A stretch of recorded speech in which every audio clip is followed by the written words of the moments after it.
लहरों से डर कर नौका पार नहीं होती, कोशिश करने वालों की कभी हार नहीं होती।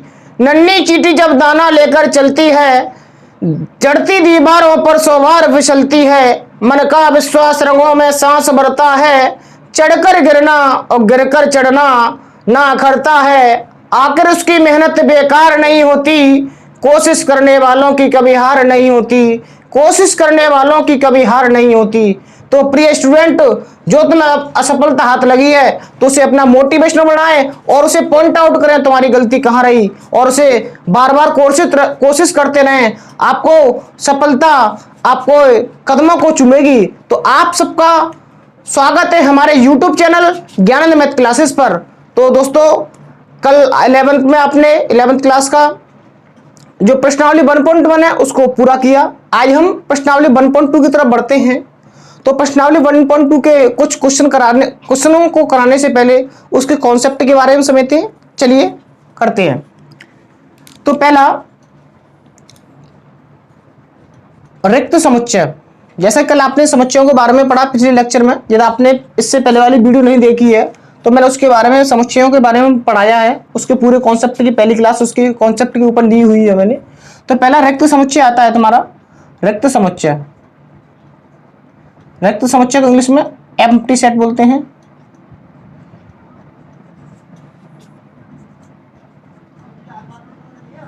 ओके, तो जो रिक्त समुच्चय क्या होता है?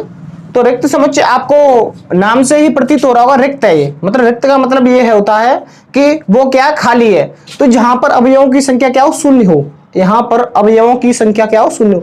मैंने बताया कि समुच्चय क्या होता है, मतलब समुच्चय किससे मिलकर बना होता है? जो अवयव होते हैं उनसे मिलकर बना होता है। तो जो अवयवों की संख्या जब 0 होगी तो वो समुच्चय कौन सा कहलाएगा? शून्य समुच्चय कहलाएगा। जैसे एग्जाम्पल के साथ और समझते हैं। जैसे मान लो, जैसे मैं आपसे बोलूं बादलों में पर्वतों का समुच्चय। एग्जाम्पल बहुत सरल तरीके से समझते हैं। बादलों में पर्वतों का समुच्चय। तो मैं बोलूं कि आपसे जो बादल हैं उनमें पर्वत कितने होंगे? तो आप बोलोगे पर्वत तो नीचे होते हैं, धरती पे होते हैं, बादलों में तो नहीं होंगे। तो जो समुच्चय एक तरह से क्या हुआ, रिक्त समुच्चय हुआ। क्योंकि जहां पर संख्या, अवयवों की संख्या 0 होती है वो समुच्चय कौन सा होता है? रिक्त समुच्चय होता है। एग्जाम्पल ले लेते हैं, बादलों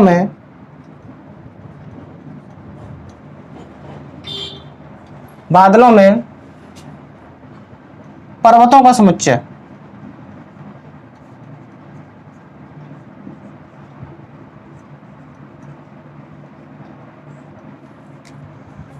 इसी प्रकार और एग्जांपल ले लेते हैं। मान लो मैं आपसे बोलूं कक्षा 9 में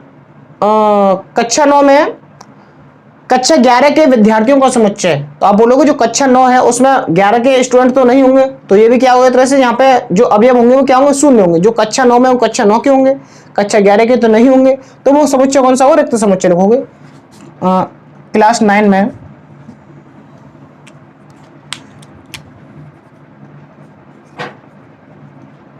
क्लास 9th में 11th के विद्यार्थियों का समुच्चय।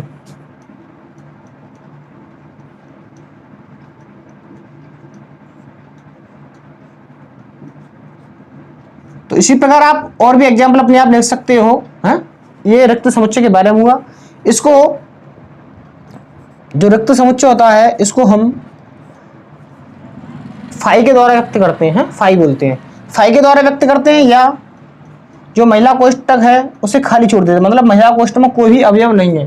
तो वो जो समुच्चय हुआ, यदि आपको ऐसा मिल जाए, फाई मिल जाए, या जो महिला कोष्ठक हो खाली महिला कोष्ठक मिल जाए, तो वो समुच्चय कौन सा होगा? रिक्त समुच्चय हुआ है। इसी प्रकार सेकंड के बारे में बढ़ते हैं, परिमित और अपरिमित समुच्चय। परिमित और अपरिमित समुच्चय। परिमित और अपरिमित समुच्चय, इसको फाइनाइट बोलते हैं एंड इनफाइनाइट सेट। ओके, जैसा कि आपको शब्द से प्रतीत हो रहा होगा, परिमित जिसकी संख्या क्या हो, सीमित हो। तो जहां पर जो अवयव है उनकी संख्या क्या हो, उसकी कोई लिमिट हो, उसकी संख्या कोई सीमित हो, तो वो परिमित समुच्चय होता है। इसी प्रकार अपरमेय समुच्चय को जहां पर जो अवयव हैं, जो भी समुच्चय का निर्माण करते हैं वो अवयव है, उनकी संख्या क्या हो, अपरिमित हो, मतलब क्या हो, इनफाइनाइट हो, अनंत हो, तो वो समुच्चय कौन सा हो, अपरिमेय समुच्चय होगा। इसको एग्जाम्पल के साथ समझते हैं। मान लो जैसे कि मैं बोलूं a बराबर 1, 2, 3, 4, 5, तो मैं बोलूं कि इसमें ये परमेय समुच्चय है या अपरिमेय समुच्चय है, तो ये ए क्या है, एक आपका समुच्चय है, जो कि 1 से लेकर 5 तक की संख्या को क्या है, समुच्चय है। जहां भी आपको समूह दिख गया वो क्या होता है, समुच्चय होता है, सही है।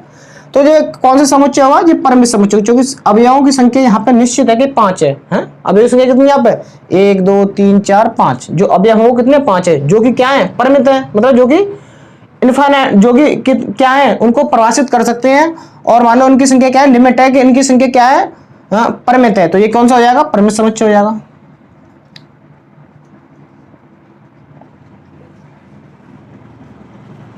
परिमित समुच्चय हो जाएगा, जिसकी संख्या की कोई लिमिट हो, ऐसे मान लो जिनको हम गिन सकें, तो वो संख्या क्या होती है, परिमित समुच्चय होता है। जैसे मैं और एग्जांपल लूं, जैसे मान लो b बराबर ABCDEF, इसी प्रकार मैं इसको बोलूं कि ये बताइए परिमित समुच्चय अपरिमित समुच्चय है या रिक्त समुच्चय है, तो आप बताओगे पर रिक्त समुच्चय तो है ही नहीं है। क्यों नहीं है, क्योंकि यहाँ पे अवयवों की संख्या शून्य नहीं है, कुछ ना कुछ है। और क्या है, इसमें अवयवों की संख्या हम गिन सकते हैं, इनको हम देख सकते हैं, तो वो क्या संख्या, जिनको हम संख्या गिन सकते हैं वो क्या होती है, परिमित होती है, तो ये कौन सा हो गया, परिमित समुच्चय हो गया ये भी। इसी प्रकार मैं आपसे बोलूं और भी एग्जांपल लेते हैं। जैसे मान लो मैं आपसे बोलूं 1, 2, 3, 4, 5, 6, 7, 8, 9 डॉट डॉट, इस प्रकार है, मतलब प्राकृतिक संख्याओं का समुच्चय। तो ये कौन सा समुच्चय होगा, आप बोलोगे कि यहाँ पे संख्या की क्या लिमिट है, कोई अनंत तक जा रहा है, जो संख्या, जो अवयवों की संख्या अनंत हो, तो वहां समुच्चय कौन सा होता है, अपरिमित समुच्चय होता है। आशा करता हूं आपको ये समुच्चय समझ में आए होंगे। और एक और समुच्चय है, उसके बारे में समझते हैं। उसके बाद है समान समुच्चय। इसी प्रकार आपको इसके शब्द से भी समझ में आ रहा हो समान समुच्चय क्या होता है। मैं बोलूं समान समुच्चय, इक्वल सेट, समान समुच्चय, इक्वल सेट। तो ये क्या होता है, जो समान समुच्चय होता है वो क्या होता है, समान समुच्चय वो होता है जहां पर अवयव जो एक समुच्चय में है वो वही सेम अवयव क्या हो दूसरे समुच्चय में उपस्थित हो, तो वह कौन सा होता है, समान समुच्चय होता है। एग्जांपल के साथ समझते हैं। मान लो मैं बोलूं a बराबर A, B, C, D, इसी प्रकार मैं b ले लूं, इस पर करूं B, D, C, A, तो ये दोनों a बराबर क्या होंगे, b होंगे। क्यों होंगे, यहाँ पे अवयव है वो 4 है, यहाँ पे अवयव तो समान होंगे ही होंगे, वो अवयव समान, संख्याओं की संख्या समान होगी, इसमें 4 है तो इसमें 4 है, लेकिन जो अवयव है वो भी समान होंगे। यहाँ पे a है तो a यहाँ भी है, b है तो b भी है, c है तो c भी है, और d है तो d भी है। तो ऐसे समुच्चय क्या कहलाते हैं, ऐसे समुच्चय समान समुच्चय कहलाते हैं। ओके, तो a बराबर b हो गया, जहां पर a बराबर b दिख गया, जो अवयव a में है जो वही अवयव दूसरे समुच्चय में उपस्थित है, तो वो समुच्चय समान समुच्चय कहलाता है। इसी प्रकार आपकी एक्सरसाइज प्रश्नावली 1.1 की तरफ बढ़ते हैं। प्रश्नावली 1.1 का क्वेश्चन आपको स्क्रीन पर शो हो रहा होगा। क्वेश्चन प्रश्नावली 1.1 का इस प्रकार है कि जैसे मान लो निम्नलिखित में से कौन से रिक्त समुच्चय का उदाहरण है, तो 2 से भाज्य विषम प्राकृतिक संख्याओं का समुच्चय। पहला क्वेश्चन है, कुछ एग्जाम्पल, कुछ क्वेश्चन दिए गए हैं, आपको ये बताना कौन से रिक्त समुच्चय। तो मैंने आपको रिक्त समुच्चय की परिभाषा भी बताई, जहां पर अवयवों की संख्या, जिस समुच्चय में अवयवों की संख्या क्या हो, शून्य हो, तो बस समुच्चय कौन सा होता है, रिक्त समुच्चय होता है। तो पहले क्वेश्चन की तरफ बढ़ते हैं। पहला प्रश्न देखते हैं। पहला प्रश्न है 2 से भाज्य विषम प्राकृतिक संख्याओं का समुच्चय, मतलब वे संख्या जो 2 से भाज्य हो और क्या हो, विषम हो। तो देखते हैं, जैसे मान लो पहले विषम संख्या क्या होती है, मान लो जैसे कि 1, 3, 5, 1, 3, 5, 7, 9, ये क्या सारी विषम संख्या है, ये सारी विषम संख्या। उसमें ये बोल रहा है कि 2 से भाज्य विषम प्राकृतिक संख्याओं का समुच्चय। तो आप देख रहे होंगे इसमें दो से कौन कौन से विभाजित हैं। आप जानते हैं दो का रूल क्या होता है, वे संख्याएं जो दो से विभाजित होती हैं, जिनके पीछे का अंक 0 आता है, 2 आता है, 4 आता है, 6 आता है और 8 आता है, वे संख्या दो से विभाजित होती हैं। आप देख रहे होंगे यहाँ पर वो कंडीशन कोई भी नहीं आ रही है ना, अंक के पीछे 0, 2, 4, 6, 8 नहीं आ रहा है, तो ये दो से कोई संख्या विभाजित नहीं होगी। इसी प्रकार आगे बढ़ते जाएंगे हैं, जो पूरी सीरीज है। तो विषम प्राकृतिक संख्या हुई है और वो क्या है, दो से विभाजित नहीं है। लेकिन ये क्वेश्चन में बोल रहा है कि दो से विभाजित, दो से भाज्य विषम प्राकृतिक संख्या का समुच्चय। तो इस समुच्चय आप बोलोगे, ये समुच्चय कौन सा हुआ? वैसे क्वेश्चन में आपके पूछ रहा है कि वो छांटी जो रक्त समुच्चय। तो आप देखोगे यहाँ पे दो से भाज्य कोई संख्या नहीं है, तो कौन सा हुआ? ये लिखोगे समुच्चय रिक्त। ये है समुच्चय रिक्त है या रिक्त समुच्चय, हाँ ये सही है। हाँ, इसी प्रकार दूसरा देखते हैं। दूसरा है आपका सम अभाज्य संख्याओं का समुच्चय। सम अभाज्य संख्याओं का समुच्चय। तो पहले हम सम संख्या को जानते हैं और फिर सम हो और अभाज्य हो। तो पहले अभाज्य संख्या को लिखते हैं, फिर उसके बाद सम संख्या को देखते हैं। तो पहले मान लो 2, 3, सम संख्या को लेना है 2, 3, 5, 7 हमारा मान लो और 11, 13। तो पहले हमने अभाज्य संख्या को लिखा। तो अभाज्य संख्या आपकी यही 2, 3, 5, 7, 11, 13। तो ये आपकी मतलब और डॉट डॉट चलती जाएंगी आगे, सही है। तो ये अभाज्य संख्या है। लेकिन क्वेश्चन में बोला है कि दो से भाज्य तुम्हारी सम भाज्य संख्याओं को सम अभाज्य संख्याओं का समुच्चय, जो सम हो और साथ में क्या हो, अभाज्य हो। तो देखो आप देख रहे होंगे इसमें एलिमेंट क्या है, केवल और एक ही ऐसी संख्या है जो अभाज्य और साथ में क्या है, सम है। तो यहाँ पे बोलोगे ये रिक्त समुच्चय नहीं है। जो रिक्त समुच्चय वो समुच्चय होता है जिसके अवयवों की संख्या क्या हो, शून्य हो। यहाँ पे अवयव जो दो से भाज्य हो रहे हो और क्या अभाज्य। तो अभाज्य दो संख्या है और क्या है, अब दो से भाज्य है और क्या है तुम्हारा, दो से अभाज्य भी है, दो से भाज्य भी है और क्या है, संग में भाज्य भी संख्या है। तो अभाज्य भी है जहां पे दो से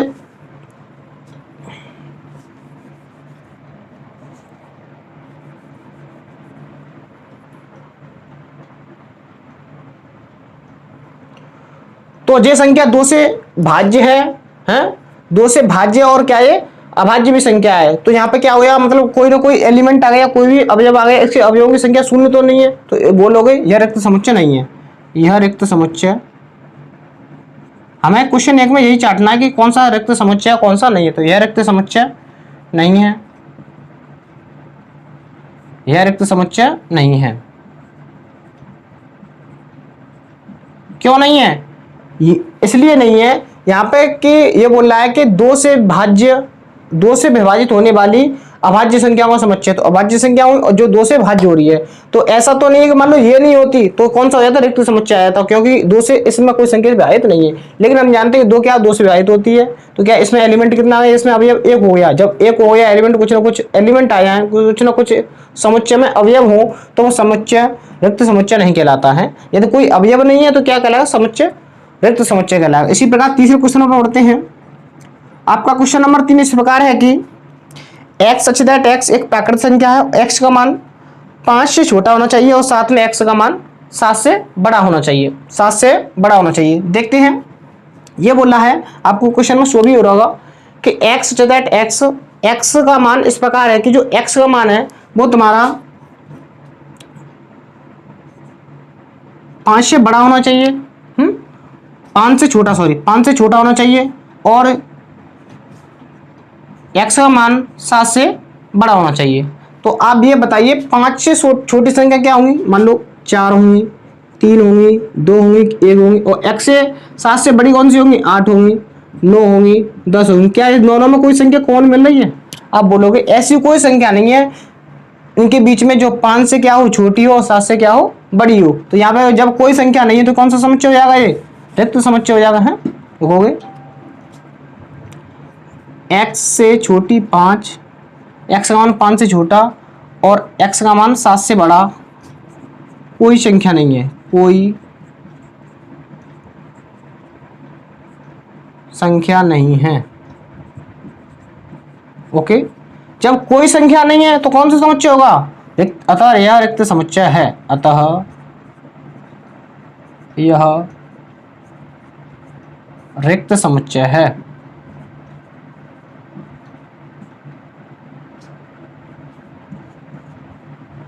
आशा करता हूं आपके ये क्वेश्चन समझ में आ रहे होंगे। इसी प्रकार फोर्थ क्वेश्चन की तरफ बढ़ते हैं। फोर्थ क्वेश्चन आपका इस प्रकार है कि वाई सच दैट वाई किन्हीं भी दो समांतर रेखाओं का अवनिष्ठ बिंदु। मान लो दो समांतर रेखाएं, उनका अवनिष्ठ बिंदु क्या हुआ। अब पहले तो समांतर रेखाओं को जानते हैं।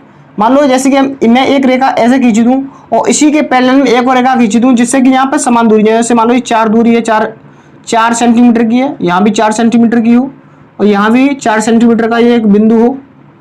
तो इन दोनों को जब पॉइंट वन को सब मिलाएंगे तो ये क्या होगी, समांतर होगी। जहां पर दो रेखाओं के बीच की दूरी प्रत्येक बिंदु पर समान रहती है, वो रेखा क्या कहलाती है, समांतर कहलाती है।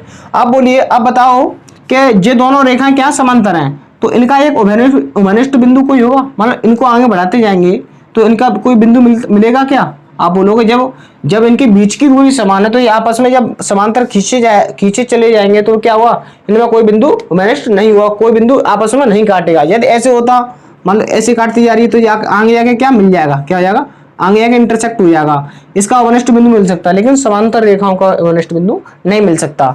तो इसका जब अवनिष्ठ बिंदु कोई नहीं है तो कौन सा समुच्चय होगा। अब जब जीरो होंगे, अब जब जीरो होने का मतलब क्या है, वह रिक्त समुच्चय है। आशा करता हूं क्वेश्चन समझ में आया होगा। रिक्त समुच्चय ये हो जाएगा एक रिक्त समुच्चय। इसी प्रकार पांचवा क्वेश्चन की तरफ बढ़ते हैं। पांचवा क्वेश्चन आपको स्क्रीन पर शो भी हो रहा होगा। सॉरी, इसमें पहले वाले में 4 ही क्वेश्चन थे। अब क्वेश्चन नंबर 2 की तरफ बढ़ते हैं। क्वेश्चन नंबर 2 इस प्रकार है कि निम्नलिखित समुच्चयों में से कौन समुच्चय अपरिमित है और कौन समुच्चय परिमित है। चलिए देखते हैं। मैंने आपको स्टार्टिंग में बताया भी था कि प्रमुख समुच्चय क्या होते हैं, अपरिमित समुच्चय क्या होते हैं। जिन समुच्चयों में अवयवों की संख्या सीमित होती है, जिनकी समुच्चय की कोई लिमिट होती है, वह परिमित समुच्चय कहलाता है। और जिस समुच्चय में अवयवों की संख्या की कोई लिमिट नहीं होती है, क्या अनंत तक होती है, वो समुच्चय क्या कहलाता है, अपरिमित समुच्चय कहलाता है। इसी प्रकार पहले क्वेश्चन की तरफ बढ़ते हैं। पहला क्वेश्चन है वर्ष के महीनों का समुच्चय। जो क्वेश्चन है वो क्या है, वर्ष के महीनों का समुच्चय। मतलब दूसरे का पहला है ये, मतलब वर्ष के महीनों का समुच्चय। तो जो वर्ष के महीने होते हैं क्या होते हैं आप जानते हो। मान लो ऐसे होगा, जनवरी होगा, फरवरी होगा, मार्च होगा, डॉट दिसंबर, नवंबर दिसंबर होगा। है आप देख रहे होंगे यहाँ पे ये क्या है, समुच्चय है। वर्ष के महीनों का जो क्या है, एक समूह बन गया महीनों का वर्ष में, तो क्या है, समुच्चय हो गया। जो भी तुम्हारा क्या हो समूह हो वो क्या हो जाता है, समुच्चय हो जाता है। तो यहाँ पे देख रहे होंगे जो समुच्चय के जो अवयव हो वो क्या हुए, जनवरी फरवरी मार्च से नवंबर दिसंबर ये हुए। तो आप देख रहे होंगे यहाँ पे क्या है, इनकी कोई लिमिट, इनकी संख्या की जो महीना है वो क्या है, संख्या में सीमित है। तो जब सीमित हो इनको हम गिन सकते हैं, इनको और इनको पढ़ भी सकते हैं। तो ऐसा समुच्चय क्या कहलाएगा, तुम्हारा परिमित समुच्चय कहलाएगा, क्योंकि अवयवों की संख्या क्या है, लिमिट है। हम लिख सकते हैं और जान भी सकते हैं। तो लिखोगे यहां अवयवों की संख्या कितनी है, 12 होती है एक साल में। तो 12, यहां अवयवों की संख्या 12 जो कि सीमित है। सीमित मतलब एक तरह से इसकी लिमिट है, सीमित है। अतः यह एक परिमित समुच्चय है। तो कौन सा समुच्चय होगा, एक परिमित समुच्चय होगा। अतः यह एक परिमित समुच्चय है।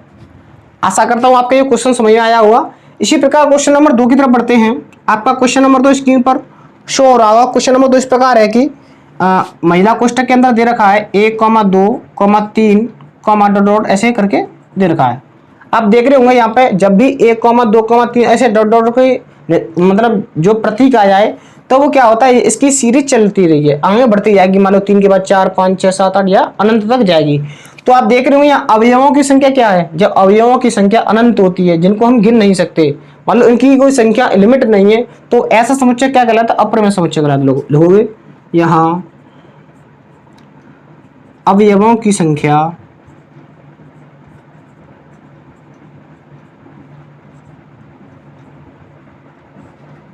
सीमित नहीं है, सीमित नहीं है, यह सीमित नहीं है तो क्या होगा, अतः यह एक अपरिमेय समुच्चय है, अतः यह एक अपरिमेय समुच्चय है।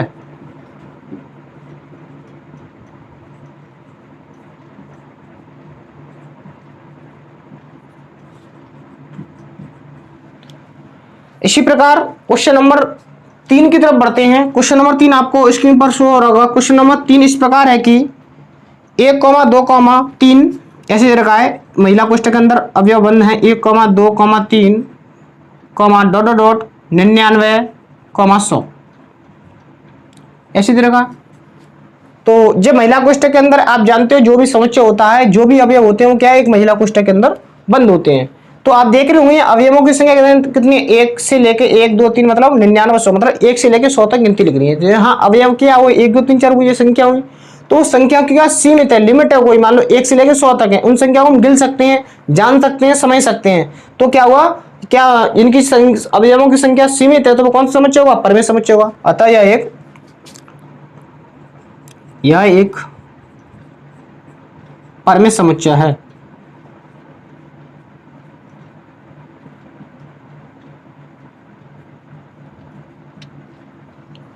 इसी प्रकार फोर्थ क्वेश्चन की तरफ आगे बढ़ते हैं। आपको फोर्थ क्वेश्चन स्क्रीन पर शो भी हो रहा होगा, पढ़िए।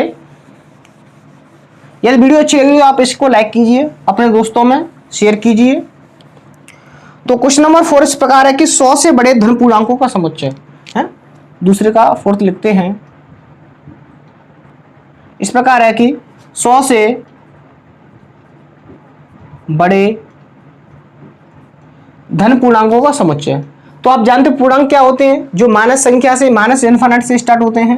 जैसे मान लो -4, -3, -2, -1, 0, 1, 2, 3, ये आपके पूर्णांक होते हैं जो माइनस से स्टार्ट होते हैं प्लस इनफाइनाइट पर खत्म होते हैं। माइनस इनफाइनाइट से स्टार्ट होके प्लस इनफाइनाइट पर क्या होते हैं, खत्म होते हैं। तो वे ऐसी संख्या क्या कहलाती हैं, पूर्णांक संख्या कहलाती हैं। अब पूर्णांक में भी क्या हो, धनात्मक पूर्णांक, धनात्मक पूर्णांक कौन सा हो, जो प्लस की होंगी तो 1 से लेकर स्टार्ट हो जाएंगे। इसमें बोल रहा है 100 से बड़े धनात्मक पूर्णांकों का समुच्चय। तो 100 से बड़े धनात्मक पूर्णांक हम जानते हैं क्या होते हैं, मान लो 101 आएगा, फिर 102 आएगा, तो क्या होगा, ऐसा समुच्चय बन जाएगा। मान लो 100, 101, 102, 103। इसी प्रकार यह क्या हो, सीरीज चलती जाएगी। जब ये सीरीज चलती जाएगी तो यहाँ पे संख्या अवयव है वो क्या होगा, एक लिमिट नहीं होगी, मान लो अनंत तक जाएगा। जब अनंत तक कोई संख्या जाती तो कौन सा समुच्चय होगा, अपरिमेय समुच्चय होगा। है यह अपरिमेय समुच्चय, यह एक अपरिमेय समुच्चय, इनफाइनाइट सेट है अपरिमित।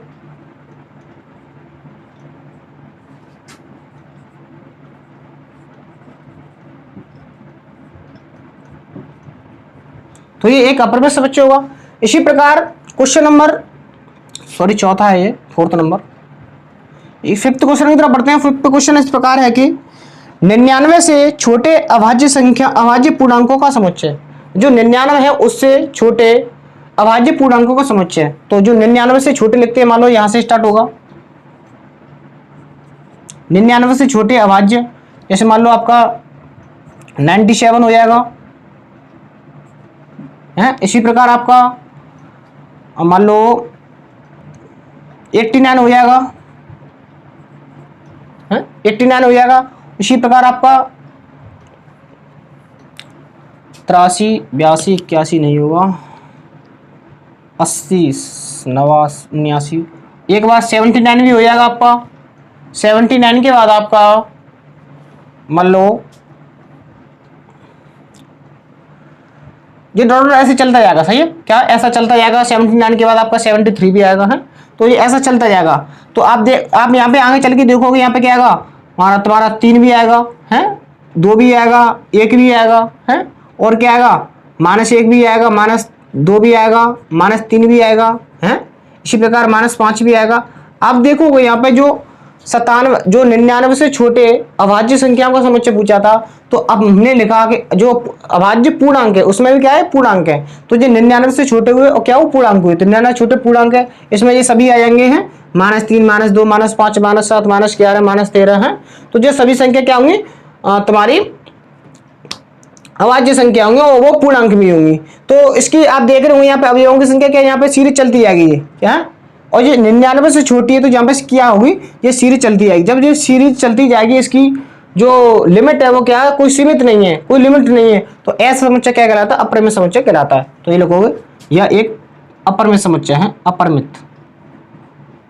अपरिमित समुच्चय मतलब इनफाइनाइट सेट है। आशा करता हूं आपके क्वेश्चन समझ में आया होगा। इसी प्रकार क्वेश्चन नंबर 6 की तरफ बढ़ते हैं। इसमें 5 क्वेश्चन है क्वेश्चन नंबर 2 में। अब क्वेश्चन नंबर 3 की तरफ बढ़ते हैं। क्वेश्चन नंबर 3 की तरफ बढ़ते हैं। आपको स्क्रीन पर क्वेश्चन नंबर 3 शो हो रहा होगा। क्वेश्चन नंबर 3 इस प्रकार है कि निम्नलिखित समुच्चयों में से प्रत्येक के लिए बताइए कौन परिमित है और कौन अपरिमित है। तो पहला क्वेश्चन देखते हैं। क्वेश्चन नंबर 3 का आपका पहला, आपको यह बताना है कौन सा परिमित है कौन सा अपरिमित है, पहले की तरह बताना है। तो चलिए देखते हैं। एक्स अक्ष की समांतर रेखाओं का समुच्चय, बोला एक्स अक्ष के समांतर रेखाओं का समुच्चय। तो मान लो जैसे पहले हम समझते अक्ष क्या होता है, मान लो जी ऐसे क्या हमने जो अक्ष बना लिया है, ये क्या होता है, एक्स अक्ष होता है, ये वाई अक्ष होता है, ये कोऑर्डिनेट होता है, सही है। तो ये एक्स अक्ष कहलाता है, ये वाई अक्ष कहलाता है। ये बोला एक्स अक्ष के समांतर रेखाओं का समुच्चय। मान लो जी एक्स अक्ष वाई अक्ष के समांतर कितनी रेखा खींची जा सकती है, मान लो एक ये भी हो जाएगी, ये भी हो जाएगी, ये भी हो, डॉट डॉट चलता जाएगा। इसी प्रकार नीचे भी चलती जाएंगी।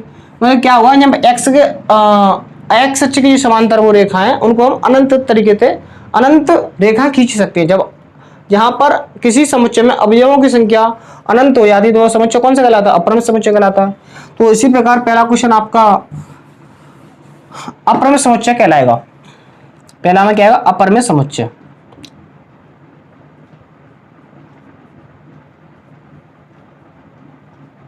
क्योंकि यहाँ पे जो एक्स अक्ष की जो समांतर रेखा होंगी वो क्या होंगी, अनंत होंगी। इसी प्रकार क्वेश्चन नंबर 2 की तरफ बढ़ते हैं। क्वेश्चन नंबर 2 इस प्रकार है कि अंग्रेजी वर्णमाला के अक्षरों का समुच्चय, अंग्रेजी वर्णमाला के अक्षरों का समुच्चय। देखो अंग्रेजी वर्णमाला क्या होती है, जैसे मान लो ऐसे हम महिला क्वेश्चन बंद कर देंगे। अंग्रेजी वर्णमाला का मान लो ए आएगा, बी आएगा, सी आएगा, डॉट डॉट एक्स आएगा, वाई आएगा, कॉमा जेड आएगा। यहाँ पे आप देख रहे होंगे जो अंग्रेजी वर्णमाला के जो अक्षर होते हैं क्या है, लिमिट होती है। कितने होते हैं, 26 होते हैं, 26 होते हैं। अंग्रेजी वर्णमाला के 26 अक्षर होते हैं जिन्हें हम गिन सकते हैं अपने द्वारा। और तो जब जिन्हें गिन सकते हैं जिनकी संख्या जो कोई लिमिट हो तो क्या होता है, वो परिमित समुच्चय होता है। देखो परिमित समुच्चय,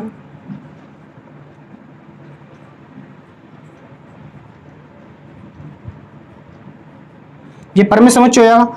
इसी प्रकार तीसरा क्वेश्चन है आपका उन संख्याओं का समुच्चय जो 5 के गुणज हो। तो देखते हैं तीसरा, उन संख्याओं का समुच्चय जो 5 का गुणज हो। तो 5 का गुणज का मतलब ये होता है जो 5 के पहाड़े में आती है। तो 5 का पहाड़ा पढ़ना आपको, 5, 10, 15, डॉट डॉट आगे भी आएगा आपका, मान लो 60, 65, डॉट डॉट आगे भी आएगा तुम्हारा, मान लो 95, 100।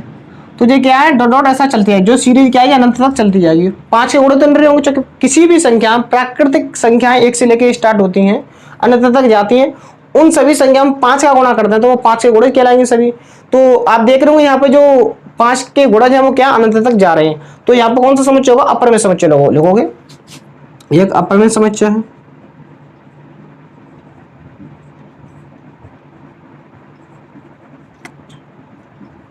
जहां तुम्हें अवयवों की संख्या अनंत दिख जाए तो वहां कुछ नहीं करना, केवल अपरिमित समुच्चय करना है। इसी प्रकार फोर्थ क्वेश्चन की तरफ बढ़ते हैं। फोर्थ क्वेश्चन आपको स्क्रीन पर शो हो रहा होगा। फोर्थ क्वेश्चन इस प्रकार है कि पृथ्वी पर रहने वाले जानवरों का समुच्चय, जो पृथ्वी पर जो जानवर रह रहे हैं उनका समुच्चय क्या होगा। तो आप देखोगे जो जानवर हैं उनको हम गिन सकते हैं। जैसे मान लो आपके घर में, आपके गाँव में, आपके शहर में जो व्यक्ति होते हैं उनकी संख्या की कोई लिमिट होती है। ऐसे ही हमारे जो धरती है उन पर विचरण करने वाले जानवरों की संख्या क्या होगी, कोई सीमित होगी, ऐसा नहीं अनंत होगी।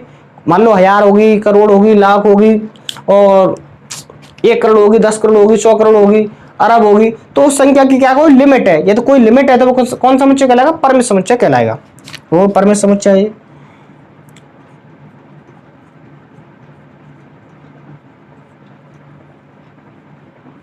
जो फोर्थ क्वेश्चन है वो क्या होगा, परिमित समुच्चय होगा। इसी प्रकार फिफ्थ क्वेश्चन की तरफ बढ़ते हैं। फिफ्थ क्वेश्चन इस प्रकार है कि मूल बिंदु 0,0 से होकर जाने वाले वृत्तों का समुच्चय। एक मूल बिंदु है, जैसे मान लो मूल बिंदु क्या होता है, जैसे मान लो ये है, तो जो ये एक्स अक्ष होता है, ये वाई अक्ष होता है, सही है। तो यहाँ पे ये होता है वो मूल बिंदु होता है। सो इस मूल बिंदु से होकर जाने वाले वृत्तों की संख्या क्या हुई, मान लो एक वृत्त ऐसे खींचा जाएगा, एक वृत्त इससे यूं खींचा जाएगा, एक ऐसे खींचा जाएगा, एक ऐसे खींचा जाएगा। आप देख रहे होंगे यहाँ पर ढेरों सारे हम वृत्त बना सकते हैं या ढेरों सारे वृत्त बना सकते हैं। तो वो कौन सी संख्या हो जाएगी, अवयवों की संख्या जब अनंत हो जाएगी तो वह समुच्चय कौन सा हुआ, अपरिमेय समुच्चय हुआ। तो पांचवें का आंसर हुआ अपरिमेय समुच्चय, अपरिमित समुच्चय। इसी प्रकार 6 क्वेश्चन की तरफ बढ़ते हैं। आपका 6 नहीं 4th। अब 4th क्वेश्चन की तरफ बढ़ते हैं।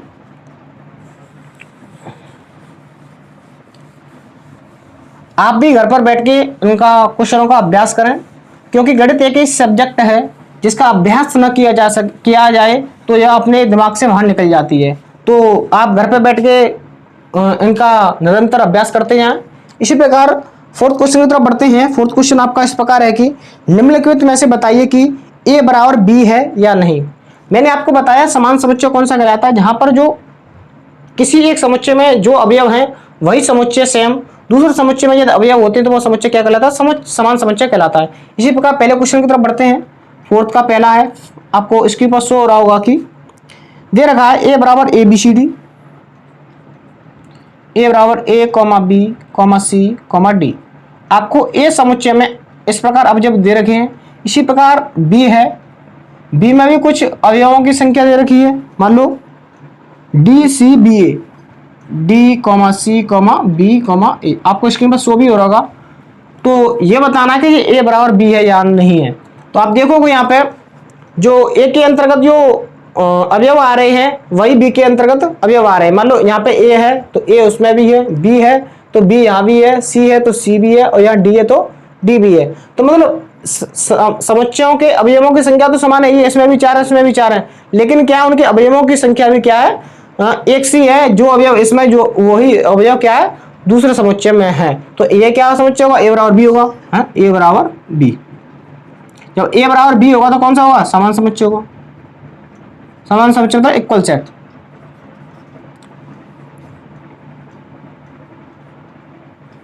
सही है। इसी प्रकार क्वेश्चन नंबर 2 की तरफ बढ़ते हैं। आपका क्वेश्चन नंबर 2 इस प्रकार है कि दे रखा है a बराबर 4, 8, 12, 16। जो a के समुच्चय के जो अवयव हैं 4, 8, 12, 16। इसी प्रकार समुच्चय b के भी अवयव दे रखे हैं 8, 4, 16, 18। 8, 4, 16, 18। तो ये बताना है कि a बराबर b है या नहीं, मतलब जो समुच्चय दे रखे हैं दोनों ये आपस में बराबर है या नहीं। आप देखो यहाँ पे 4 आ रहा है, 4 है यहाँ पे, सही है। 8 है, 8 भी है।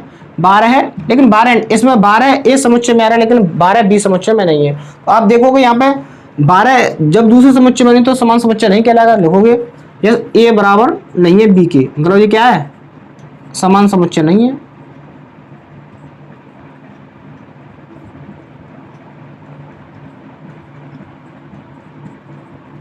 समान समुच्चय नहीं है।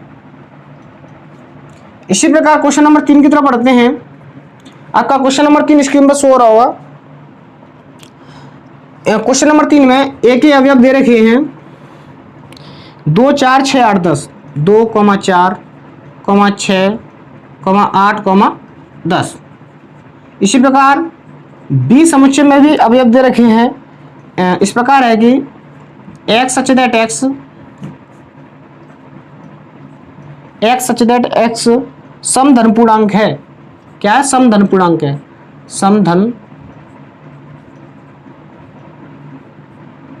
समधन पूर्णांक है। जो x का मान है वो क्या है, जो x का मान है वो छोटा होना चाहिए और बराबर होना चाहिए किसके, 10 के। तो इसको देखते हैं। तो पहले ये क्या है, रोस्टर विधि में दे रखा है, इसको भी हम क्या करते हैं रोस्टर विधि में लिख लेते हैं। मान लो जैसे मान लो x such that x मतलब x का ऐसा मान है, क्या वो सम है, जो सम है और साथ में क्या है x का मान 10 से छोटा है और लेकिन 10 के बराबर भी है। तो जो 10 के बराबर हो 10 से छोटा क्या होगा, मान लो 2 होगा, क्योंकि सम संख्या 2, 4, 6,8, 10। 10 हमने इसलिए लिया क्योंकि 10 से छोटा भी है, 10 से छोटा 8, 6, 2, 4 2 आ गए और क्या 10 के बराबर भी, तो इसलिए ये हो जाएगा। तो आप देख रहे होंगे जो समुच्चय ए में अवयव है वही क्या समुच्चय बी में अवयव है। जब दोनों समुच्चयों के अवयवों की संख्या समान होती है और मतलब अवयवों की संख्या भी संख्या समान है और समान भी है, मान लो 2 यहाँ पे तो 2 यहाँ भी है, 4 है तो 4 भी है, तो ऐसा समुच्चय क्या कहलाएगा, ए बराबर बी हो जाएगा। जब ए बराबर बी हो जाएगा कौन समुच्चय कहलाएगा, समान समुच्चय कहलाएगा।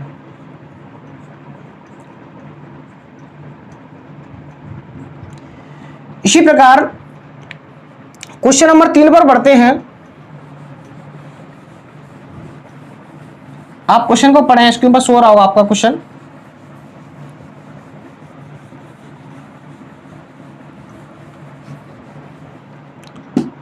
फोर्थ का थर्ड क्वेश्चन इस प्रकार है कि फोर्थ का चौथा क्वेश्चन इस प्रकार है कि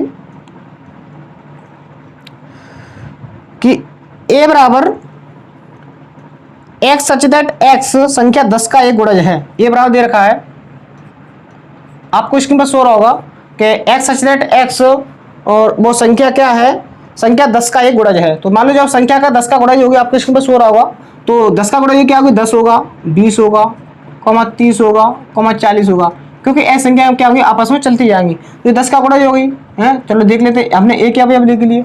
इसी प्रकार 20 समुच्चय में देखेंगे, यदि 20 समुच्चय में इसी प्रकार के अवयव हो तो क्या हो जाएगा, समान समुच्चय होगा, यदि नहीं है तो समान समुच्चय नहीं है। इसी प्रकार समुच्चय बी में दे रखा है 10, 15, 20, सीधी चल रही है ये 10, 15, 20, 25, 30, ये आपका सीरीज चलती जाएगी, सही है। तो आप यहाँ पे देख रहे हो जो ए समुच्चय ए में है वो अवयव क्या बी में है। आप देखो यहाँ पे 10, 20, 30 ये सब आ रहे हैं, 10 आएगा, 20 आएगा, 30 आएगा क्या, लेकिन बी के जो अवयव 15 है वो 15 इसमें है, ए में नहीं है। आप लिखोगे, आप लिखना चाहो तो इसमें लिख सकते हो, क्योंकि बी समुच्चय में 15, 25 और 35 अवयव हैं, इसी प्रकार चलते जाएंगे, जो कि ए में नहीं है। तो यह क्या है, ए बराबर बी नहीं है। जब ए बराबर बी नहीं है तो कौन सा होगा, ये समान समुच्चय नहीं होगा, समान समुच्चय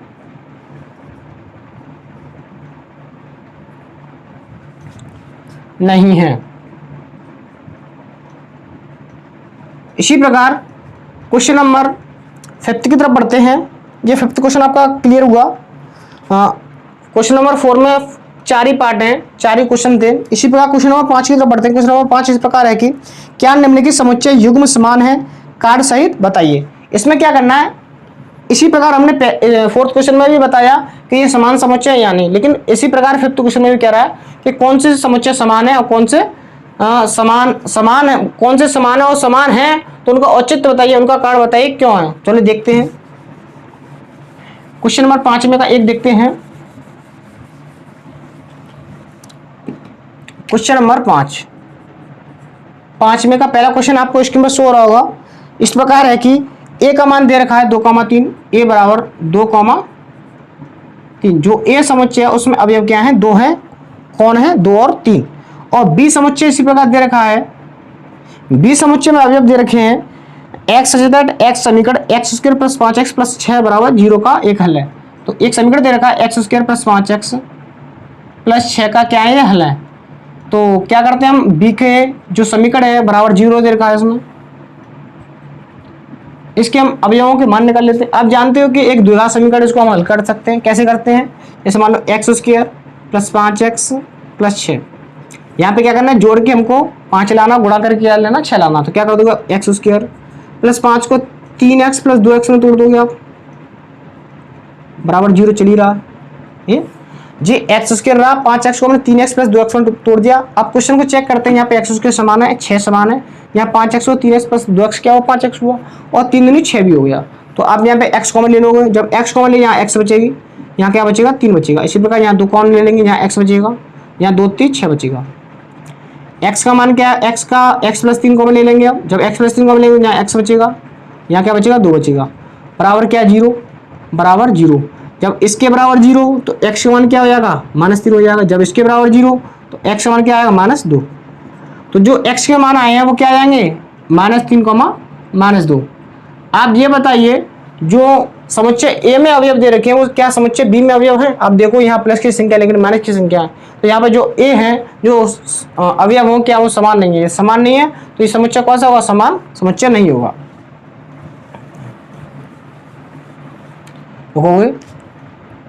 ए बराबर नहीं है बी के, वो चूंकि -3 -2 अवयव समुच्चय ए में नहीं है। यदि ए में नहीं है तो क्या होगा? समान ये कौन सा होगा समुच्चय? ए बराबर बी नहीं है तो क्या कौन सा होगा? समान समुच्चय नहीं है। अतः यह एक समान समुच्चय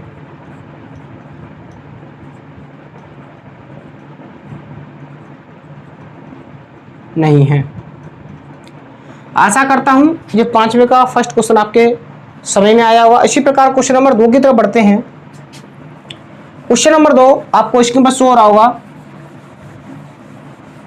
यह वीडियो अच्छी लगे तो इसको लाइक कीजिए प्लीज, अपने दोस्तों में शेयर कीजिए और चैनल को हमारे सब्सक्राइब कीजिए। तो 5वें का सेकंड क्वेश्चन है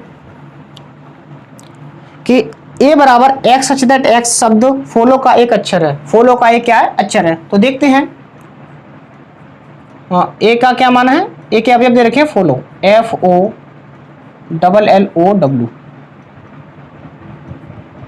बी बराबर इसी प्रकार बी समुच्चय दे रखा है आपका वॉल्फ, WOLF। तो हमें ये बताना है क्या ए समुच्चय बी समुच्चय के बराबर है, क्या समान समुच्चय है।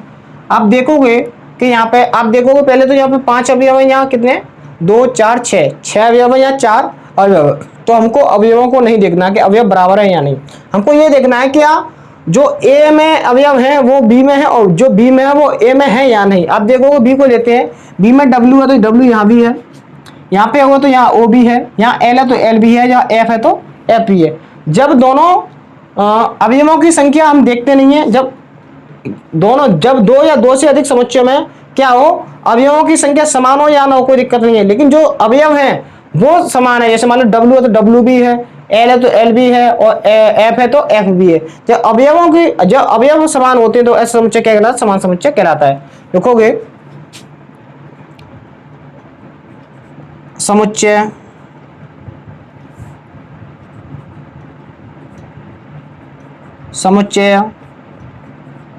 B के सभी अवयव A में है। समुच्चय B के सभी अवयव क्या है? A में है और A के सभी अवयव क्या है? B में है। अतः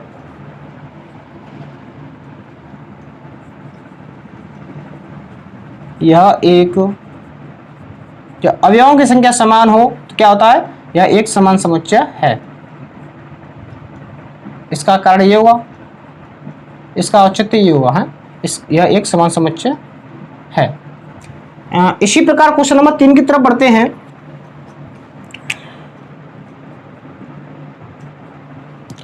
क्वेश्चन नंबर 3 है आपका 5 में 2 ही क्वेश्चन है। अब क्वेश्चन नंबर 6 की तरफ बढ़ते हैं।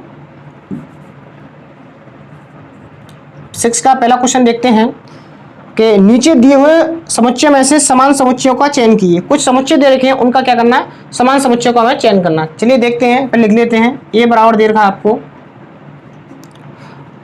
2 4 8 12, 2 4 8 12। जो ए समुच्चय के अवयव हैं वो 2 4 8 12 दे रखे हैं। इसी प्रकार बी के भी कुछ अवयव दे रखे हैं, मान लो 1 2 3 4, 1 2 3 4। इसी प्रकार जो सी समुच्चय उसके भी अवयव दे रखे हैं, वो हैं 4 8 12 14, 4 8 12 14। आप देख रहे होंगे यहाँ पे कुछ समुच्चय दे रखे हैं। इसी प्रकार डी भी है, तो डी के अवयव इस प्रकार हैं कि 3 1 4 2, 3 1 4 2। इसी प्रकार ई भी है, ई समुच्चय में कुछ अवयव हैं। ई समुच्चय -1 1। इसी प्रकार एफ भी है, एफ है आपका 0 A। इसी प्रकार जी भी है। जी के अवयव दे रखे हैं आपको -1, -1, -1, 1, -1। इसी प्रकार एच में भी अवयवों की संख्या दे रखी है 0, 1। तो ए से लेके एच तक आपको समुच्चय दे रखे हैं और उनमें अवयवों की संख्या, अवयव भी दे रखे हैं। हमें यह बताना है कौन सा समुच्चय समान समुच्चय है, कौन कौन से जोड़े क्या है, समान है। अब देखो पहले ए को पकड़ते हैं, क्या 2, 4 और 8, 12 की समुच्चय में आ रहा है। अब देखो 2, 4, 8, 12 इसमें नहीं है, इसमें 2 तो नहीं है, 2, 4, 8, 12 इसमें भी नहीं है, इसमें भी नहीं है, इसमें भी नहीं है, यहाँ तक कोई संख्या। तो ए का काम खत्म। इसी प्रकार बी में देखते हैं क्या क्या है, 1, 2, 3, 4। क्या 1, 2, 3, 4 किसी दूसरे समुच्चय में अवयव हैं? देखते हैं, इसमें नहीं है। हाँ देखो इसमें 1, 2, 3, 4, 1, 2, 3, 4, मतलब बी और डी समान है। यहाँ पर क्या क्या समान है, बी और डी समान होगा, बी बराबर है डी। पहला तो ये हो गया, बी और डी क्या है, बराबर है, सही है। तो बी और डी बराबर है आपके ये। तो यहाँ पे ये कौन समुच्चय हो जाएगा, समान समुच्चय हो जाएगा, है। इसी प्रकार और देखते हैं 1, 2, 3, 4 और किसी में तो आ नहीं रहा। हाँ इसी प्रकार इसका नंबर लेते हैं 4, 8, 12, 14। 4, 8, 12, 14 किसी के अंदर नहीं है। इसी प्रकार ये भी हो ही गया। -1 और 1 इसमें देखते हैं, इसमें नहीं है। 1, -1 यहाँ पे अवयवों की संख्या इंटरचेंज कर दी गई है। पहला -1 है, +1 है, फिर यहाँ 1 है, फिर -1 है, कोई दिक्कत नहीं। लेकिन अवयव क्या समान है, -1 इसमें भी है, 1 इसमें भी है। तो ये हो गया ई बराबर जी। तो एक समुच्चय और बराबर है, ई बराबर समुच्चय है जी के, एक ये हो गया। इसी प्रकार और भी देखते हैं 0,1 किसी समुच्चय में नहीं है, 0,1, 0,1 भी नहीं है। तो ये आपके 6 क्वेश्चन में ये बोल रहा था, कुछ समुच्चय दे रखे हैं ए से लेके एच तक, उन समुच्चय में बताना कौन समान समुच्चय। समान समुच्चय होने का मतलब ये है कि किसी जो नंबर दे रखे हैं, ए समुच्चय, बी समुच्चय, सी समुच्चय, क्या किसी समुच्चय के दूसरे समुच्चय में अवयव समान है। यदि वो समान है तो क्या होगा, समान समुच्चय होगा, यदि समान नहीं है तो नहीं समान होगा। तो आशा करता हूँ आपके ये प्रश्नावली 1.2 समझ में आई होगी। तो यदि आपको ये वीडियो अच्छी लगी हो तो प्लीज़ इसको लाइक कीजिए, अपने दोस्तों में इसको शेयर कीजिए और हमारे चैनल को सब्सक्राइब कीजिए। Thank you for watching, take care.